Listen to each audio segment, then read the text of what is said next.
Welcome back to the Immigration Answer Show. My name is Jim Hacking. I'm an immigration lawyer practicing law throughout the United States out of our offices in St. Louis, San Diego, and Washington, D.C. This is episode number 242 of the Immigration Answer Show. Thank you to my good friend Huli, who she runs the credit roll at the bottom. She keeps track of the people who want to get in the waiting room. The waiting room is already full. If you haven't already and you want to get on the show, you really need to get on the texting list, because we text out the code to get in the waiting room before the show. Before the show, we text it out, and that's going to be your best bet. If you want to get on the texting list, just text the word show, SHOW, to 314-470-3300. You know, I think back to when I started my YouTube channel.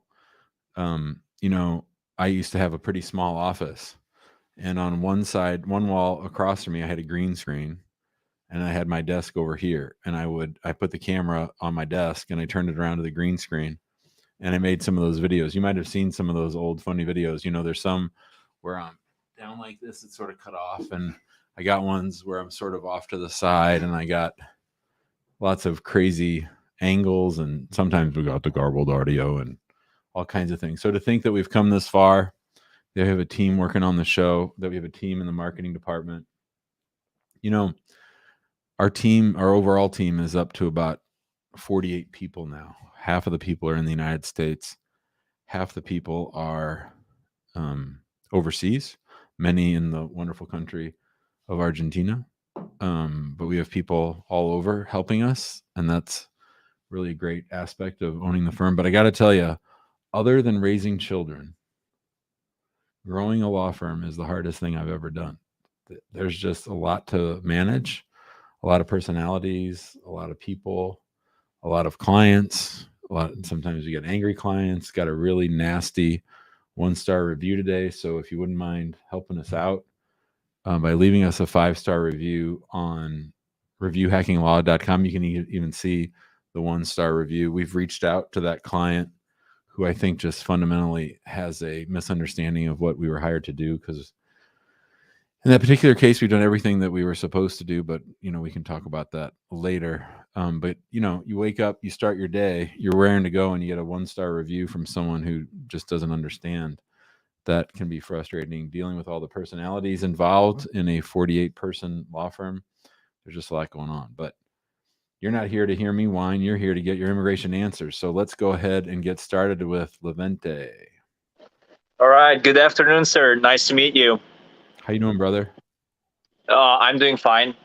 So I was watching your show for the last couple of days, and I wanted to ask a question about my specific case. So I'm a Hungarian citizen. I moved to the States in 2019 under a J1 visa to do a master's program in geology.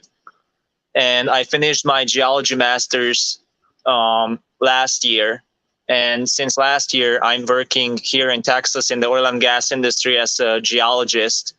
And my question is, I was looking at different green card options, and I found one which is the EB2 with the national interest waiver.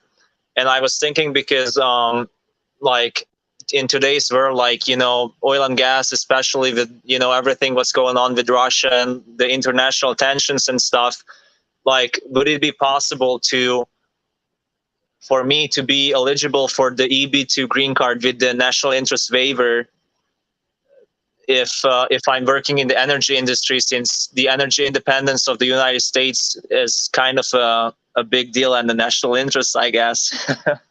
Do you think something like this would be possible? So whenever I hear about a J1, I always wonder about Rule 212E. Do you know what Rule 212E is? Is that the 2-year exemption? No. I'm exempt from that 2-year rule. Okay, great. And when you're working right now for the oil and gas company, what did you change your visa status? Are you still on your J? So I'm still on my J1. The J1 has kind of something similar. What's the OPT is for the F1 is called academic training. Yeah. So I'm on this academic training extension of the J1, which is good for 18 months. So, Are you familiar with, forget national interest waiver for a minute. Are you familiar with the regular Oh, green card okay. employment? Are you familiar with the regular green card employment process?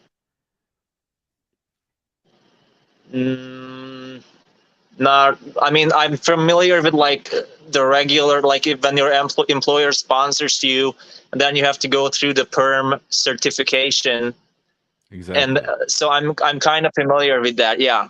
Perfect. Okay, so for the viewers who don't know, generally most people who get an employment-based green card, unless they're in a really, really high visa category, they're going to need an employer to sponsor them for an employment-based green card. And they're going to, just as Levente said, they're going to have to go through the PERM process, which is a process with the Department of Labor where first the employer has to find out what the prevailing wage is for the, like for a geologist in Houston, what's the salary that's supposed to be paid. That takes like 6 months. Then they have to go through the PERM process, which means they have to publish the job in the Houston Chronicle and in geology magazines and at their workplace. They have to pay the salary that the government sets. They don't get to pick the salary. And then they have to be able and willing to, if asked, demonstrate why your resume is above and beyond any others, especially compared to any U.S. citizens or green card holders, because they're trying to protect American workers. So that's what most people who want an employment-based green card have to go through. So there is an exception that you've identified in the EB2 category for people with masters who are doing work in the national interest or who can demonstrate that it would be in the national interest to let you and the company out of that requirement of going through the PERM process. So I definitely think you're in the type of job that might be open to an NIW application. But the one question I would have, and where I think you might get hung up, is where does the United States benefit from not making you find an employer and go through the PERM process? That's my really big question. The other thing with any NIW application is you just finished school. You don't have a ton of, I would imagine, unless you had time in between bachelor's and master's. I don't know if you have a lot of time in the industry. So I don't know if they're going to feel you have the credentials that even if they agree that it's a national interest job, that it would be in the national interest to waive it. Then the next question is, do you have the right skill set to justify it? So those are my two concerns. But you think it would be worth looking into? Like you think it would be possible? Yeah, but I'm just asking you, how do you think it benefits the United States to give you a green card faster than making you find an employer? I'm just asking because I don't know the answer. Mm. And I think that's going to be the crux of your case. You're going to have to figure out, like I think, let's just say that this was 2020 and you were a COVID doctor, right? Yeah. So then I can see why we wouldn't want to make the employer go through the 18-month process of PERM with the prevailing wage determination. So in your circumstance, I think that you're doing important work that could, in theory, help the United States. But at the end of the day, I think they're going to say, well, why, if your work is so good and if you're so needed, why can't you find an employer to sponsor you for a green card? Mm. So I think I might be spending, I think it's going to be a tough sell as someone just done with school. I'm not saying it won't work, but I'm saying that you might want to operate on another track, which is trying to find someone to sponsor you for an H-1B in this upcoming lottery, and then work on an H-1B for a while, and then try to get them to sponsor you for an employment-based green card. Okay. You can operate on both tracks. You can do both at the same time. Okay.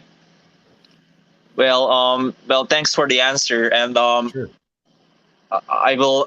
I'll probably like contact you in email or something from Sure. your website, to Absolutely. detail my case a little bit, so we can go from there. Yeah, and But I'll say one other thing. And I just made a video. I think it's going to drop on Monday. It's about 12 minutes long. It's on this very topic. I will say that I'm generally more conservative than most lawyers on it. Like I'm more pessimistic on it than most. So I might be pushing you a little bit hard. It might not be as hard as I'm saying, but generally it's not an easy proposition. We'll just say that. yeah. All right. Well, Cool. Thank you very much. Thanks for the call. Great call. Yep. Thanks so much. Thank you. Thank you. See you, bud. Good luck. All right. Let's say hi to Mike. What's up, Mike? Hey, Jim. How are you today? I'm good. What's up? Cool. So I talked to you just this past weekend. So my girlfriend was coming to this situation was my girlfriend was coming to the U.S. on an ESTA, and she was allowed in.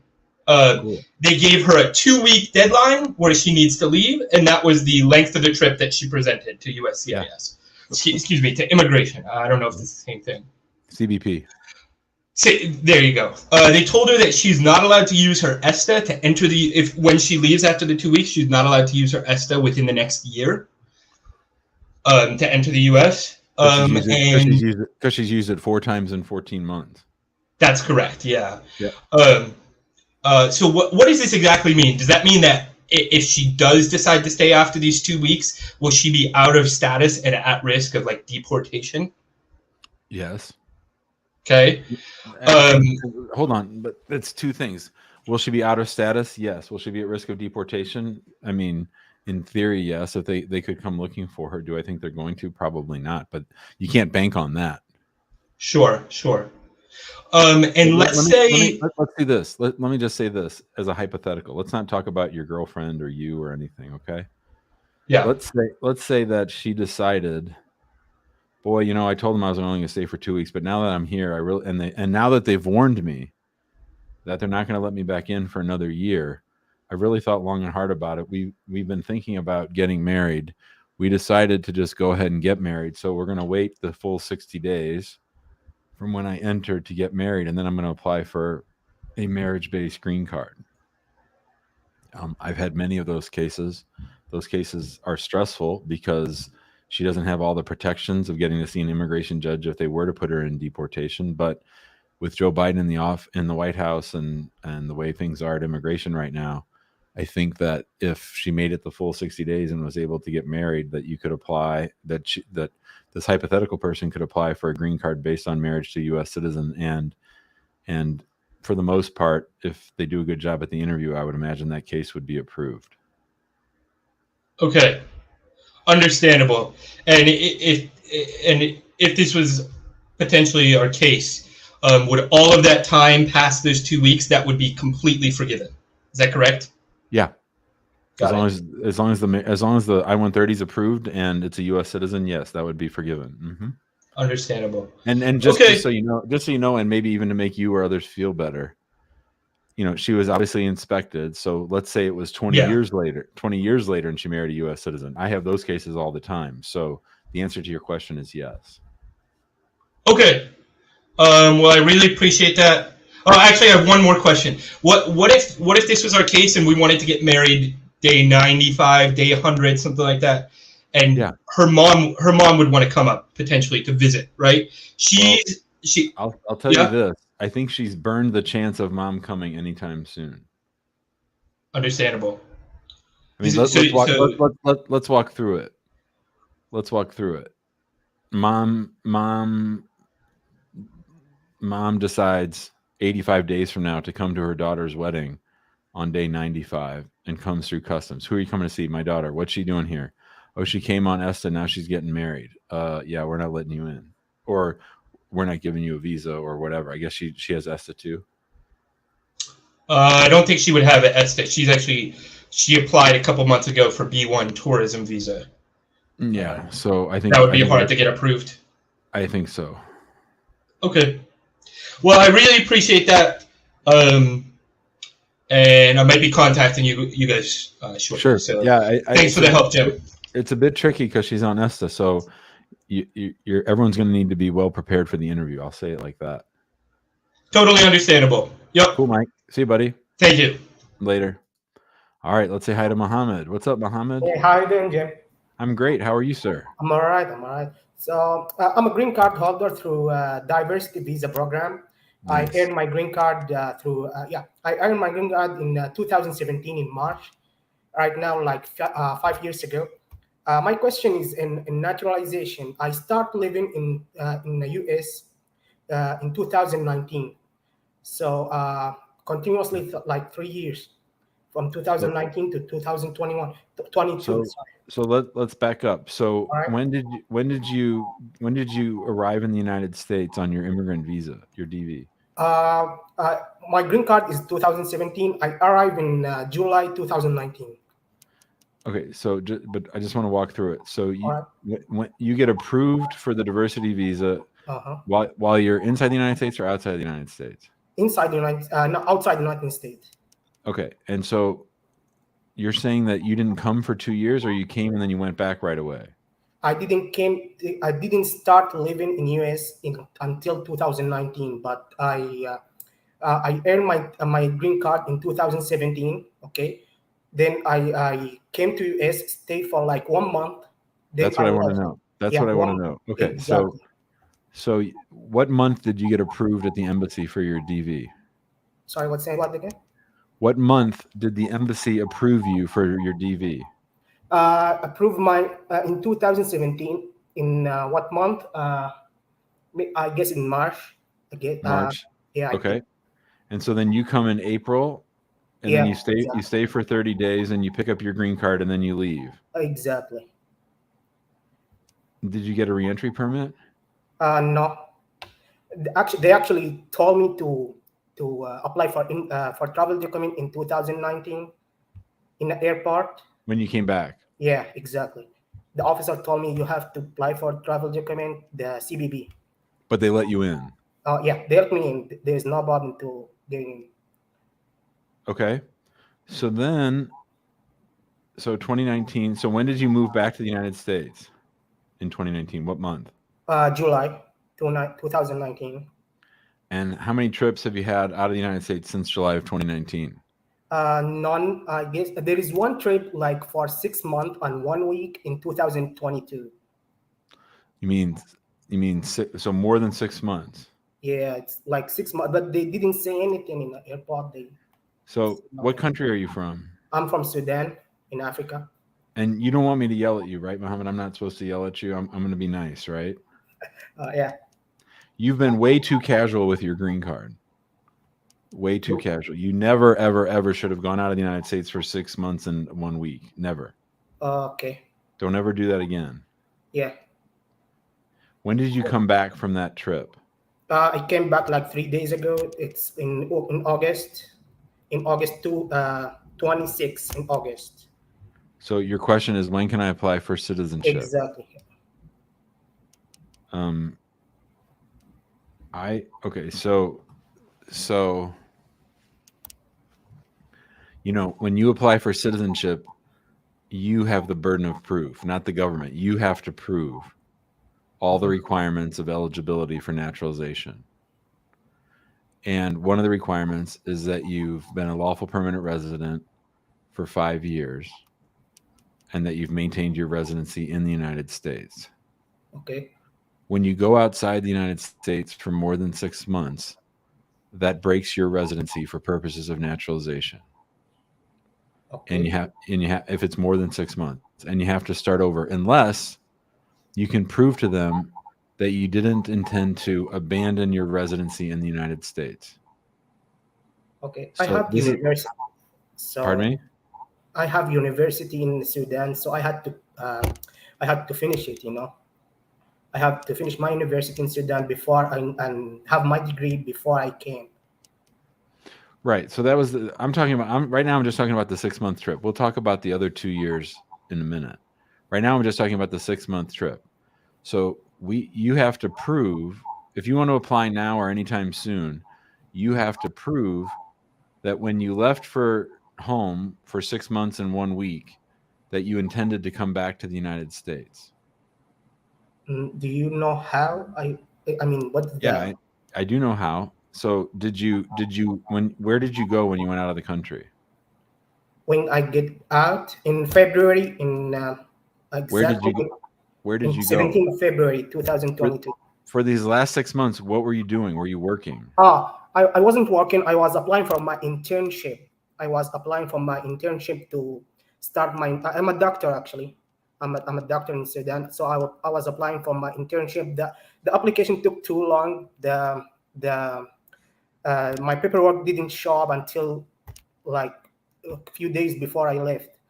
So the question is, when you left the United States to go back to Sudan, did you plan on taking a trip of more than 6 months? Yeah, I applied for travel document. I applied for travel document before that. Did The you get travel it? document yeah, I applied for travel document in 2021 in August. Right. I did fingerprint. They told me you don't have to stay to approval to show approval in August 2021. They told me in a biometric center you don't have to stay to show Did to it have get the approved? approval. Did it get Yeah, get approved? approved. So I just left in February 2022. Okay, so that protects your green card from, the last time you almost lost your green card by being gone for 2 years. So getting the reentry permit was the right thing to do to Yeah, protect your but green I card. didn't get any approval yet. Oh, it's still pending. It's still pending. I did my biometric though. Okay. So here's what I want to tell you. Mhm. No more trips more than 6 months, because Exactly. No that problem. reset your clock for citizenship. Okay. So you can't, you should not apply for citizenship until August of 23, 24, 25, 26, 27. So I should pick any year of that or No, um, 5 years from now. You have to wait. You're starting all over. Your clock has reset okay. because did you keep a house in the United States when you went to Sudan? No, I have no housing. Did you I'm keep a stranger. job? I have job, but I quit my job before I left. So what you need to understand, doctor, is they presume that you abandon your residency unless you can prove otherwise. I think with the long 2 years in Sudan, with the trip of more than 6 months, you're going to have a hard time arguing that you didn't abandon your residency when you went out for 6 months and 1 week. So I believe that your 5-year clock has now started over, and you're at the very beginning of that as far as applying for citizenship. So should I have to wait for 5 years from now, right? Mm-hmm. Okay. Okay, that's what I want to understand. Okay. All right. Thanks, Mohammed. Good luck, Thank you. buddy. No, All right. We'll see you next time. All right. That was an interesting call. Thanks to Dr. Nasser for that. Let's talk to Steve. Hi, Steve.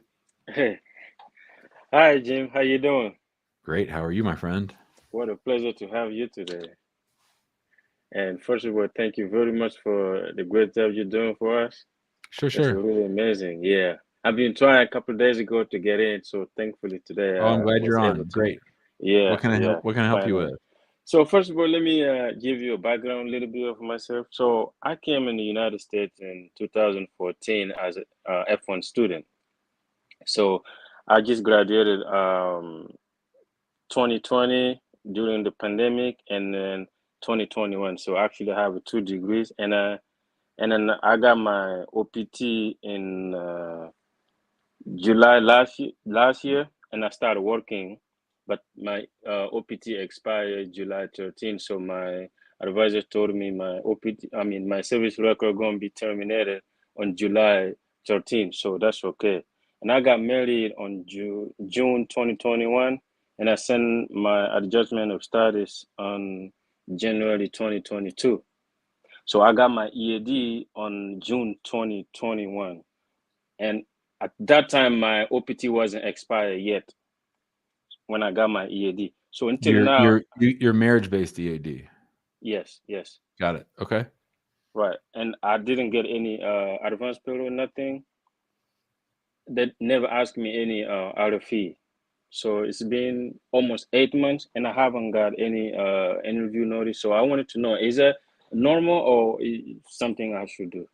So you applied for the green card and everything else in January of 2021 or 2022? 2022. Okay. And then you got your EAD in July of 2022 or June, did you say? June, yeah, June 1st, yes. So that's pretty fast Oh, okay. for the EAD. Where do you live? Where will your interview be? In Cleveland, Ohio. Cleveland? Yes. Yeah. And so your green card, your I-130 and your green card have been pending for 7 months. Right. Yeah. I think you'll probably have your interview around the end of the year, maybe a little Okay. sooner. Yeah, I think you're Okay. fine. I don't think you need to worry or anything. Okay. Yeah, I was worried. So like 7 months, No. and I see people like 4 or 5 months they got it. So I was wondering something No, wrong. that's pretty rare. I think you're in good shape. Okay. Okay. So, and then the next question I got, sorry, for my friend. Mm-hmm. So he just got his associate degree in accounting, but he has his long-term girlfriend. He's wondering, like, between employment okay. First of all, is associate degree can be sponsored by a job? No. No. Well, then he can. He can. Mm-mm. Oh, okay, okay. So, You and mean, you then mean you're talking about for an H-1B, right? I don't know. H1B, EB1. I have no idea what No. those What's his what job or what's his field of study? accounting. Yeah, tell him to keep going to school. Or you said he has a girlfriend. Those are probably his best options. Okay, okay. So, and then one thing is, one of my friend too. I'm sorry. Like he got married too, but you see where on I-485 when they ask, have you ever violated your visa status or you work without work authorization?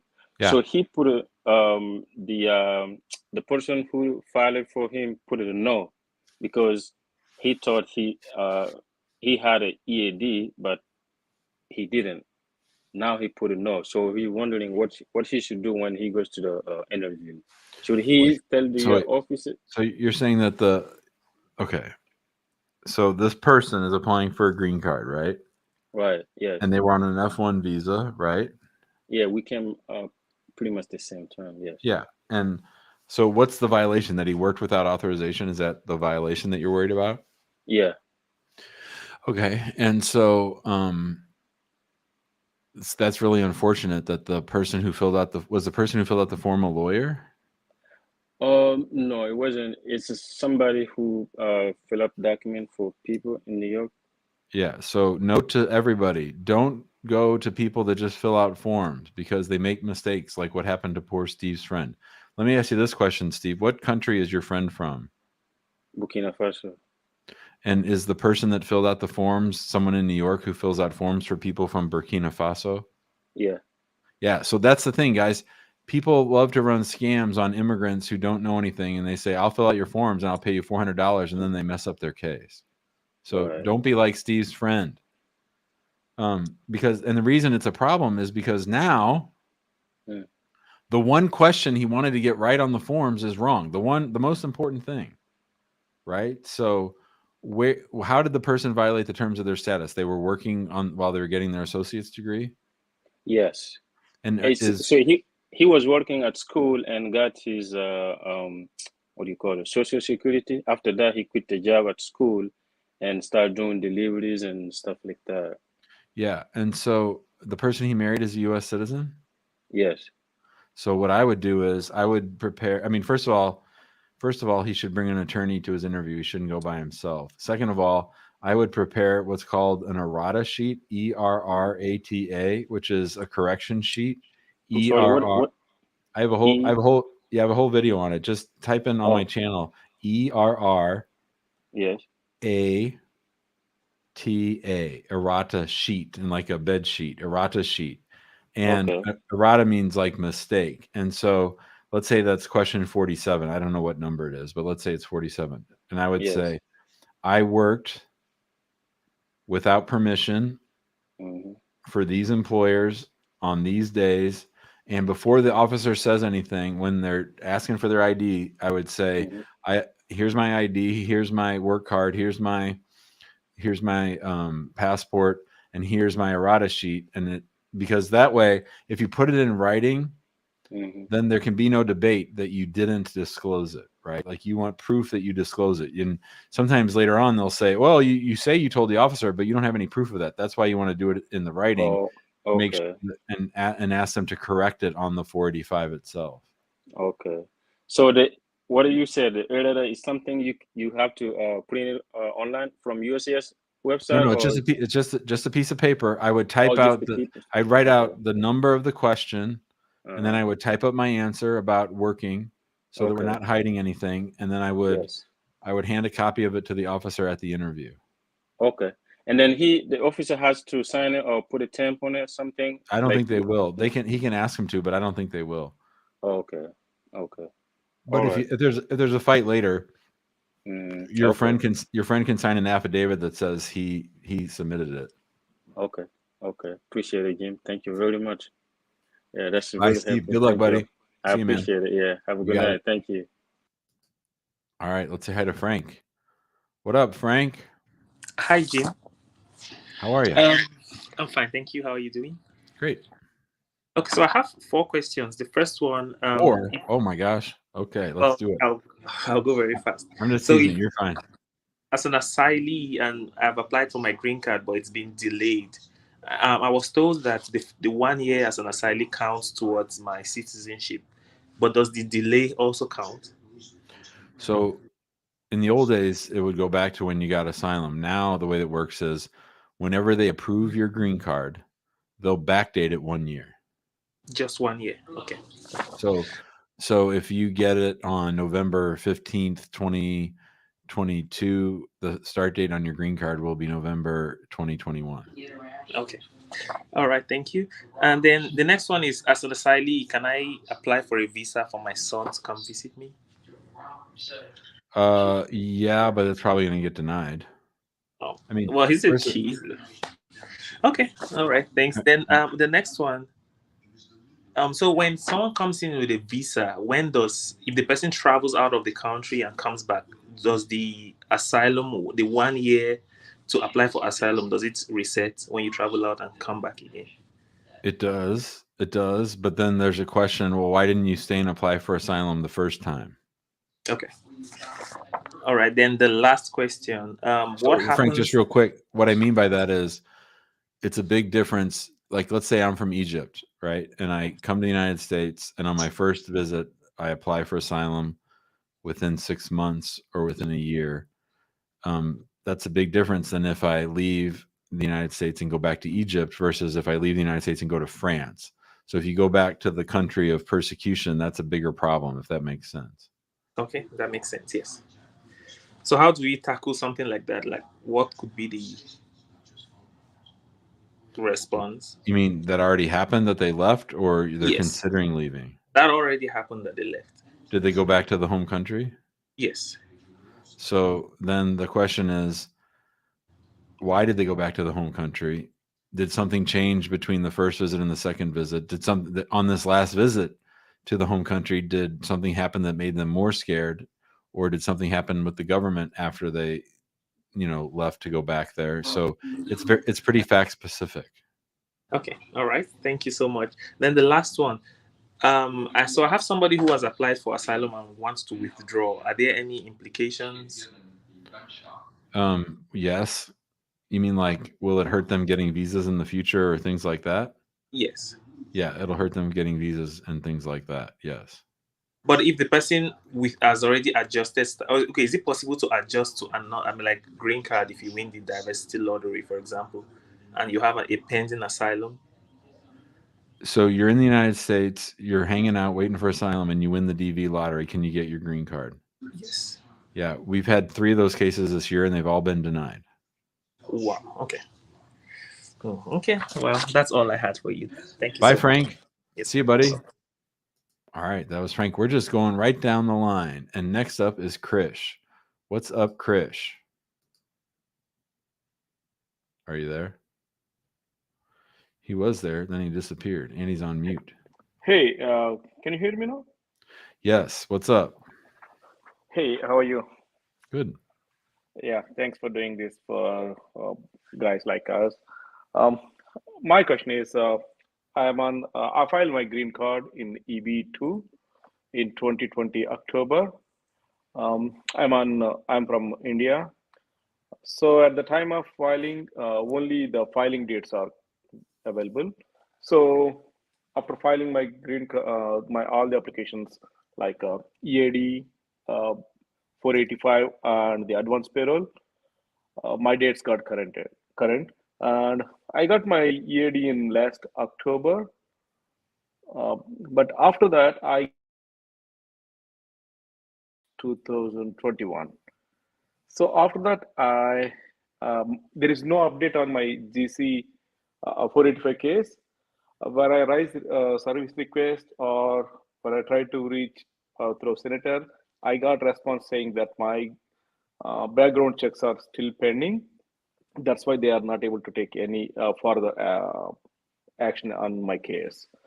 So my question is, how long generally the background checks takes, and is this common to get delayed by this much time, like more than 1.5 years for just for background checks? Has your visa number remained current the whole time, or has it retrogressed at all, or no?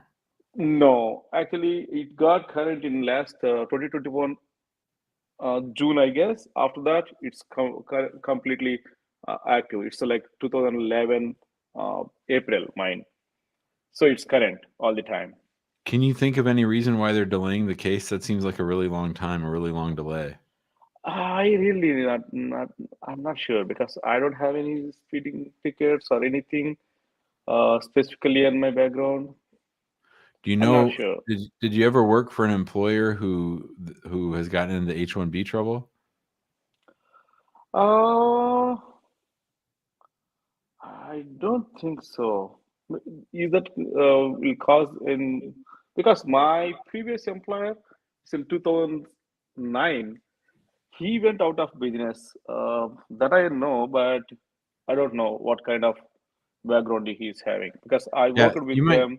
you might do some Google checking to see if they've gotten in trouble for H-1B stuff, because one of the things that we've noticed with delayed green cards is that when we sue them, then oftentimes what happens at the interview is they use the interview to find out information about past employers. So they sort of, even though it's sort of not proper, they use it to find out stuff about the people that you used to work for. So I wouldn't be surprised if one of the reasons was if you have no kind of criminal trouble, it might be something that your employers did back in the day. Maybe. I'm just Okay. guessing. Really, the only way to Okay. find out is to sue them. But it sounds like they're just sitting on your case. Okay. So if that is true, what all I can do? Because I have all the paychecks with the previous employer and W-2 forms, and I'm working from the current employer who filed my green card 2009 onwards. So the USA still look at all the background, and I don't know. I'm sure, and my background, I'm good. Yeah. Well, I When would you say say like, more so mhm, under Trump, but they're still doing it of really digging. To me, it's almost like they're trying to build a database of all the big H-1B employers or the H-1B employers who've gotten in trouble, and they're like cross-referencing every case that comes across their way to see if they can gather information. Like I've had 2 or 3 of these where they spent, I would say, 10 or 20% on the actual green card application, and the rest just fishing for information from people that are sitting across from them at an immigration interview and who are under oath. okay, if that is the case, what I can do? Sue them. Okay, okay, sue them. Okay. Mm. Okay, another question I have is suppose if they get delayed and I submitted my green card in October, right? And I submitted with my medicals also. If it is this October, if it reach this October, it will be 2 years. So that means, do I need to submit my medicals again if they ask? Probably. Okay, okay. Hopefully, I don't know. So that the only option I have is to sue them to work on my case. It's the only thing To I know get that works. okay. Is there any way I can get the proper reason why it's getting delayed if I connect to the tier 2 officer? They'll never tell you. Okay, okay, yeah. I've sued them almost 1,300 times, and they've never told us why. Okay, okay.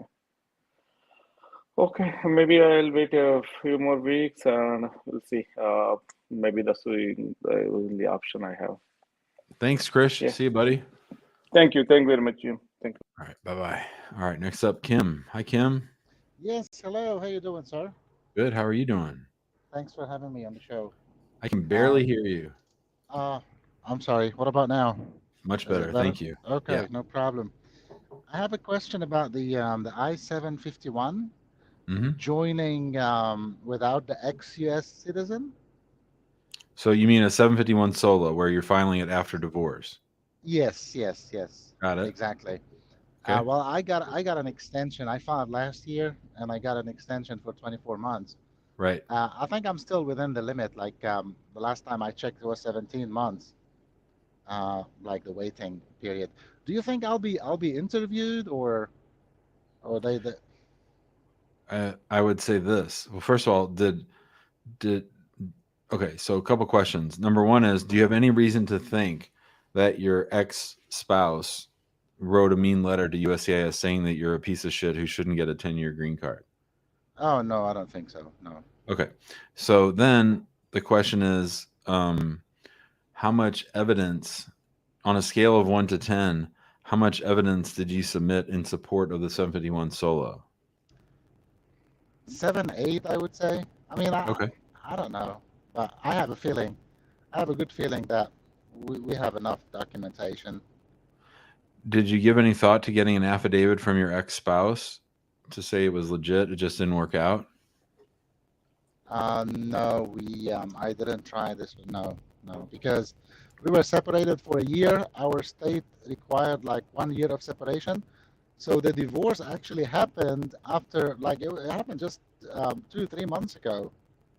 So we filed before the divorce took place, and then we sent them the actual divorce certificate. So Okay, so then we have another problem based on what you just said.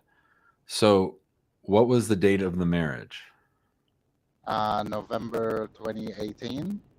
And did you consular process or did you adjust your status in the United States? I did adjust it here. And when you adjusted status, were you in status or out of status? I was just out of status. Like it was, yeah, but I was out of status. Yeah. Okay, and then how did your interview go? Was it long? Was it short? Did they separate you? No, they didn't separate us. No, it was pretty like half an hour, maybe 40 minutes. Okay, so tell me again the start date of your green card. The start date, it was November of 2019. And when did you get separated? We got separated in February of 2021. That was last year. And Okay. 1 year of separation before the divorce took place. And filed divorce in February. I got it in June, this past June. So it's just only 2 months. So how many years did you actually live together? From 2018 up until 2021, about how many, 2-3 years? And what country are you from? Lebanon.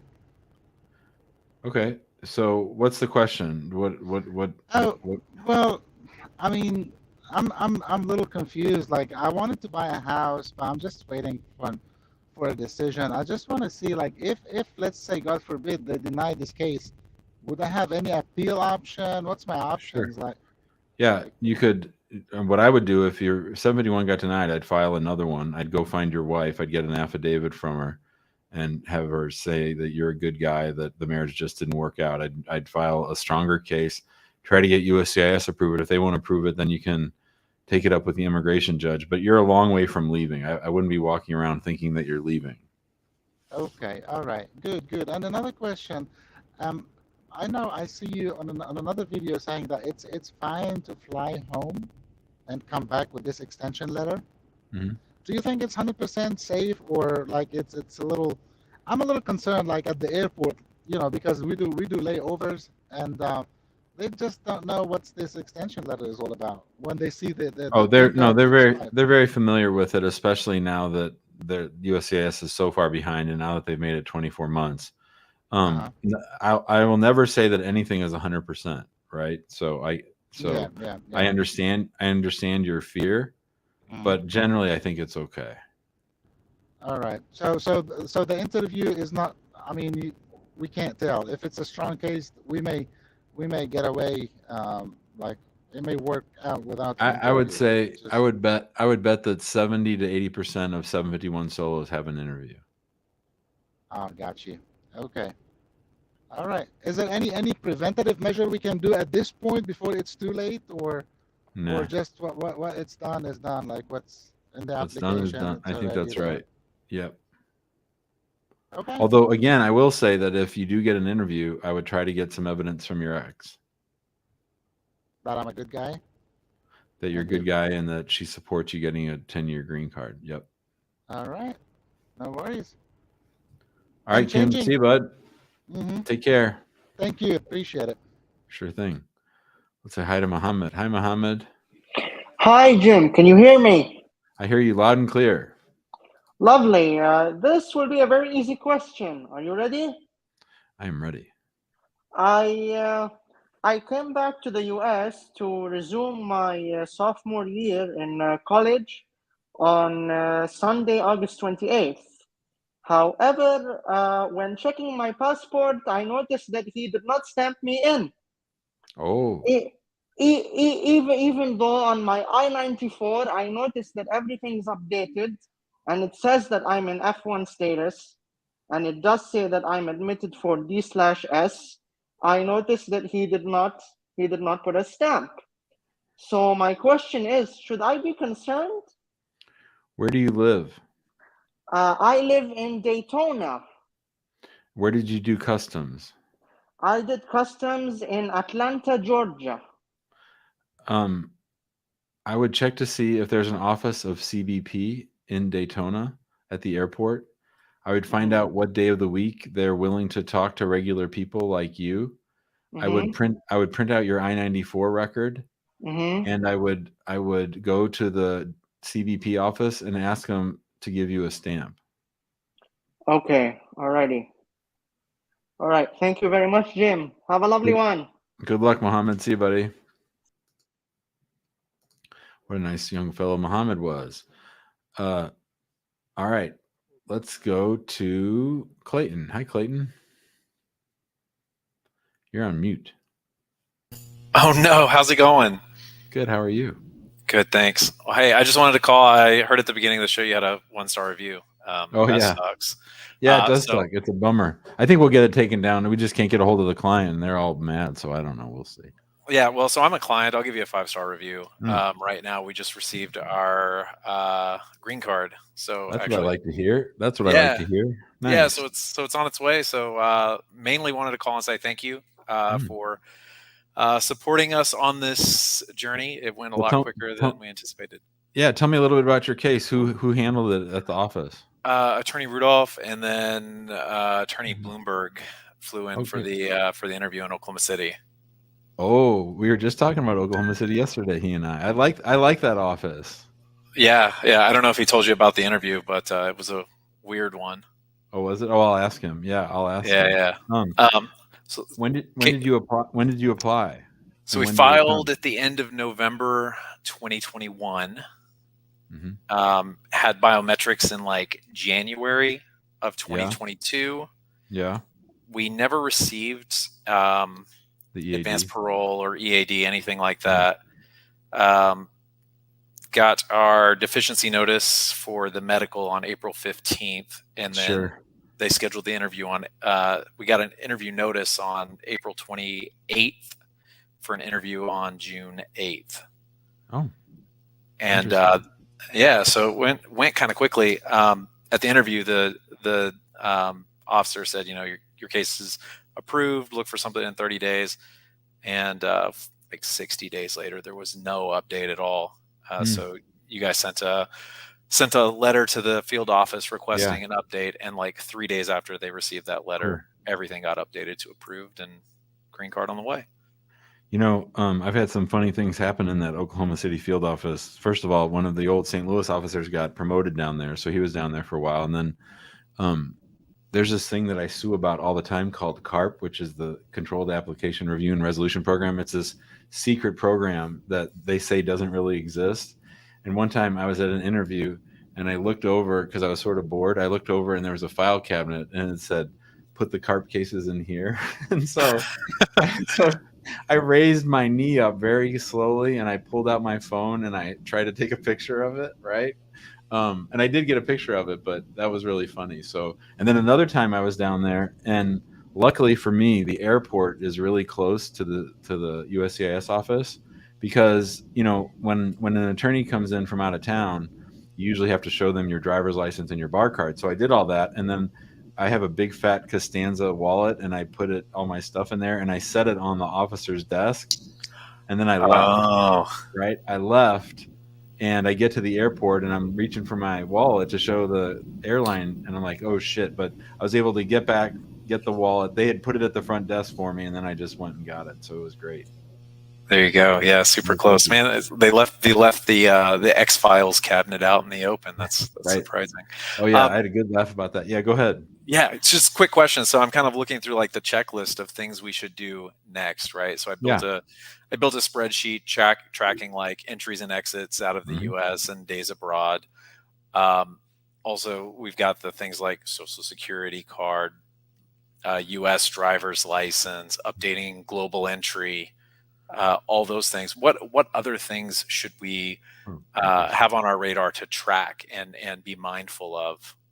And just so I'm clear, they got a 2-year green card, not a 10-year green card. That's correct. Yes. So you'll be doing a 751. So I would keep track of. I would still keep receipts and stuff, because the goal next time is to get the 751 approved without an interview.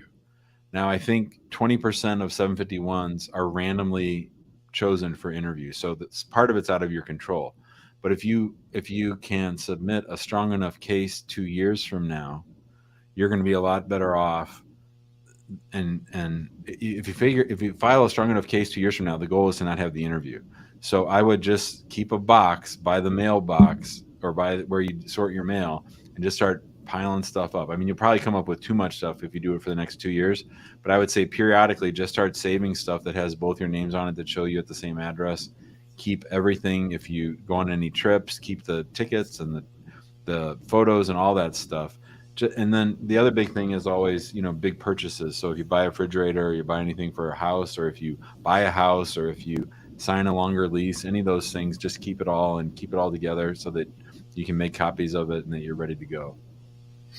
Okay, perfect. Yeah, that makes sense. So basically just that big old file, just keep growing it.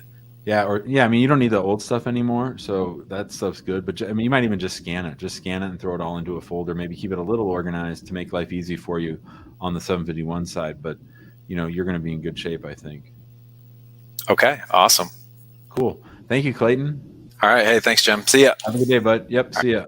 All right, we're always glad to hear from a happy client, especially on a day that we got a 1-star review. So happy.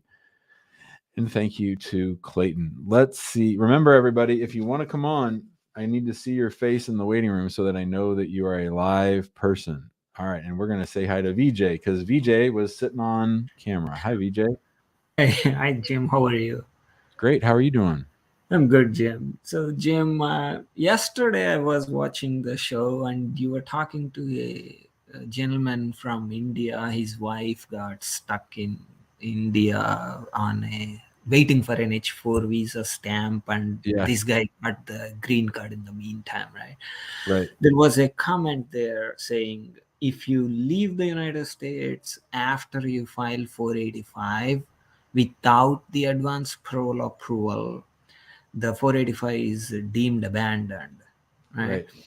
So I think there is an exception to that, Jim, for the people who are on the dual intent visas, H1s, H4s, L1s, and L2s. As long as you are going out in the non-immigrant visa and coming back into the country on the same exact non-immigrant visa, your 485 will not be treated abandoned. The 131, the advanced parole, will definitely be denied, but that's still okay. It's not gonna cause a abandonment of 485. I think that's why his wife, sort of took the chance and went, because she was gonna come back on H4 anyway. But it's unfortunate that this guy got GC and she's no longer eligible for H4 while she's you raised an excellent point. I should have clarified my answer. You're right about that. That's an excellent point. I probably went. I mean, he had gone on for a really long time, so I was trying to sort of speed it up a little bit. But you're right. I should clarify that. So thank you for that. Yeah, no problem. That's all. That's it. Thanks, VJ. Thanks for keeping me honest, brother. Later. All right, that was great. I like it when people call and correct me, especially when I say things that aren't necessarily correct. Hi, Jules. Hello, Mr. Jim. Hello, Mr. Jules. How are you doing today? Good. How are you? Good. I've been trying to reach your live for several days. Well, here we And are. yes, I finally get the chance today. So I had some concerns about my case. So let me just give you a backstory. I came here on an F1 visa. Okay. And I actually married a US citizen back in April 2021. And I filed for I-485 and I-130 as well in August 2021. And my biometrics appointment came 1 month late, actually a few weeks after, so everything went quick. Great. And after that, on December, I received an RFE saying that I need to provide how I need to provide a birth certificate, actually that was issued from my actual country of origin. But I had already included that at first when I sent my document to USCIS. So they were asking basically for the same document. Well, And I sent back like the same. Yes. You think that that's not what they were asking. They don't clarify. That RFE about birth certificates or identity documents, they'll tell you it'll appear as if they're asking for something that you already sent them, but most likely what it means is you did not send them the right version of the form. Oh, okay. So what I did is I sent back the actual birth certificate, and since it was the original form was in French, I just I translated it in English, and I sent also the English birth certificate. Who's the certified translator on the English? Did you translate it or did somebody else? It was a certified translator. I'm not sure. I don't really remember, but I know for sure it was a certified translator. It wasn't you though. No, it wasn't me. It wasn't me. Okay. Yes. And I made sure that my consulate here had a stamp on it just to certify as well that it was authentic. So since then, I didn't receive any answer from USCIS till today. I didn't receive any work permit or travel document till this day. Okay, so do you know about something called the visa reciprocity table? No. Okay, so just give me a second. The website is sort of slow, but there's the State Department has gone through country by country and figured out what documents are available for each country. So, like for each country, it'll say this is what the birth certificate looks like. This is what this is what it's called. This is the agency who issues it. And they've done that for each, like birth certificate, death certificate, marriage certificate, and other kinds of documents, right? So, man, the site is really slow. I should have this pulled up beforehand. What country are you from? From Burkina Faso. Oh, that's our second call today from Burkina Faso. Hold on.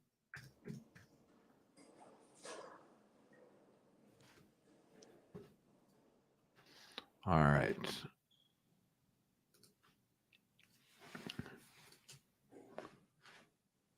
All right. Let's see what we can find here. Burkina Faso. Okay. So, birth certificate. All right. Now hold on a second. I'm going to do something because you probably speak French a whole lot better than I do. Okay. Can you see my screen? Not yet. Can you see me right now? Yes, I can see you, but not your screen. Hold on a second.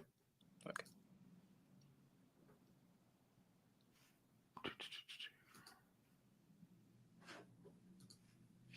All right. So we're going to scroll down. We're on the Burkina Faso visa reciprocity schedule. And here's what they say about the birth certificates from your country. It costs 50 cents or 300 CFA. It's called an extrait d'acte de naissance. See, that's the part of French that I'm butchering. Is the document you say, is it called that? Yes. And it says it's issued by the Service d'Etat Civil. Is that right? Yes. All right. And it says that it's printed on regular white A4 paper. There's a paper stamp similar to a U.S. postage stamp, which is available locally. It's affixed most of the time at the bottom of the document. Is that right? Yes, it's all included. And it's sort of signed by the Officer d'Etat Civil? Yes. Was your birth registered within 90 days of birth? Yes. Okay. And you got it from your city hall where you live? Yes, that's it. Yes, exactly. Okay. So it sounds like you've given them what you're supposed to. I think it should be okay. Now it's just probably a matter of processing the case more than anything else. Yes. Do you think it had an impact on my work permit and my travel document? Yep. Anytime you get an RFE or a deficiency notice, it slows things down. Yes. So because I remember my priority date normally is for August also, and the priority date is already passed as well. So yeah, I was a little bit anxious. I was just asking myself questions about like what is going on. When did you apply? August of 2021, last year. And you still don't have your work card? Work card or travel document? No. Have you called them lately? Yes, and I put in a service request, and they told me to give it about 30 days before any response from them. And I had also watched that from your recent videos that it's also possible to sue them. Do you think it's the right moment, or I should just give it some more time? Yeah, I'd give them till the end of the year before I sued them. Till the end of the year? Yeah, where do you live? Oh, Houston, Texas. Yeah, did when you filed the response, did they update the online portal to say that it was received? Yes, what I did is I uploaded the actual birth certificates that they were asking, and I also sent them by mail. So when I uploaded them on the website, it actually showed that they received and they started working back on the case. Okay. Since December of last year. I think you're good. Okay. All right. Thanks, Jules. Thanks for the call. Thank you very much. Bye-bye. Bye. All right, everybody. That'll do it for today's show. We've gone over our hour. Believe it or not, we're going to be back here tomorrow because I am busy on Thursday. We're going to do a special Wednesday show at 3:30 tomorrow, coming to you live. And I believe we're going to have a special guest, one of the other attorneys from our office. So it's one of the attorneys that you haven't met yet. Real nice fellow. I think you're going to like him. Hope you all have a great week, a great rest of the week. And if I don't see you before tomorrow, have a great night. Thanks, everybody.